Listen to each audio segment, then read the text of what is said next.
నా శత్రువా నా మీద అతిశయపడవద్దు, నేను క్రింద పడినను తిరిగి లేతును. మీకా 7వ అధ్యాయము 8వ వచనం. ఆత్మీయతలోనూ లేదు ఈ లోకపరమైనటువంటి ప్రతి కార్యములోనూ నేను పడిపోయాను ప్రభువా, లేకపోతే నేను పడిపోయే స్థితిలో ఉన్నాను ప్రభువా అని చెప్పి కన్నీరు విడుస్తూ ఉన్నటువంటి వారికి ప్రభు తెలియజేసేటువంటి విషయం ఏంటో తెలుసా? నీవే స్థితిలో పడిపోయి ఉన్నా సరే ప్రభువు నీ చేయి పట్టుకోవడానికి సిద్ధంగా ఉన్నాడు. కానీ పశ్చాత్తాపపడి, ప్రభువా నేను పడిపోయానయ్యా, నేను పడిపోయే స్థితిలో ఉన్నానయ్యా, దయతో నన్ను జ్ఞాపకం చేసుకో అని మీరు పిలిచినట్లయితే తప్పక ప్రభువు మీ కుడి చేతిని పట్టుకుని ఆయన నడిపించేటువంటి వాడై ఉన్నాడు. ఆయన బలపరచేటువంటి వాడై ఉన్నాడు, ధైర్యపరచే వాడై ఉన్నాడు. పేతురు సముద్రాన్ని చూసి మునిగిపోవడం ప్రారంభించినప్పుడు ప్రభువు చూస్తూనే ఉన్నారు.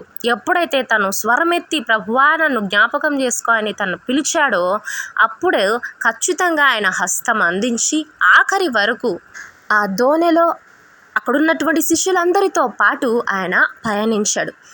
ఇక్కడ ఉన్నటువంటి సందర్భాన్ని కూడా మనం గమనించినట్లయితే మన జీవితంలో కూడా ఎన్నో పోరాటాలు వస్తాయి. మనం పడిపోతామేమో, లేకపోతే ఇక తిరిగి లేవలేమేమో అనేటువంటి పరిస్థితులు వస్తాయి.